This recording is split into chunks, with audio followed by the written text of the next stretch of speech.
काँग्रेस आमदार विजय वडेट्टीवार यांना विधानसभेचे तर ठाकरे सेनेचे अनिल परब यांना विधान परिषदेचे विरोधी पक्षनेतेपद देण्याची भाजपनं तयारी दाखवल्याची माहिती आहे। ही महाविकास आघाडीत फूट पाडण्याची भाजपची खेळी असल्याचं बोललं जातंय।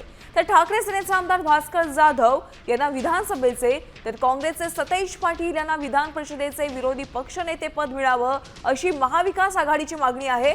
मात्र भास्कर जाधवांच्या नावाला शिंदे सेना विरोध केल्याची माहिती मिळते।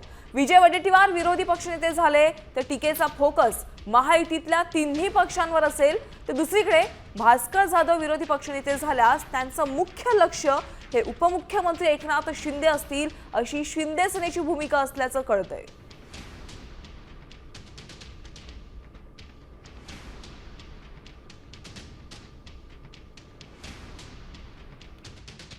आता मला माहित नाही चर्चा कुठून आली काय आली। माझ्याबरोबर कुठलीही अशी चर्चा झालेली नाही किंवा मी सुद्धा कोणाबरोबर चर्चा केलेली नाही, मी कोणाला भेटलो पण नाही आणि आमचे नावं आम्ही महाविकास आघाडी म्हणून दिलेले आहेत।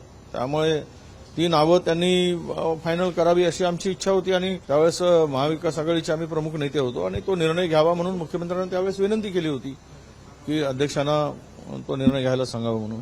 पण त्यामध्ये माझ्या नावाचा कुठेही त्यामध्ये उल्लेख नव्हता। ही कुठून गुगली आली आणि काय आहे हे मला माहित नाही। आम्ही जे दिलेलं नाव आहे ते एक आहे, ते स्पष्ट आहे, ते कुठेही बदल झालेला नाहीये। बरं, दुसरी गोष्ट म्हणजे आता चौथं अधिवेशन आहे। जर अध्यक्ष महोदयांना वाटत असेल असं की अधिवेशन चालू शकतो पण लोकशाहीचं, जिथे विरोधी पक्षाची नेत्याची गरजच नाहीये, हे त्यांनी जगाला सांगावं। मग त्यांनी पुस्तक लिहावं आणि सांगावं की का गरज नाहीये।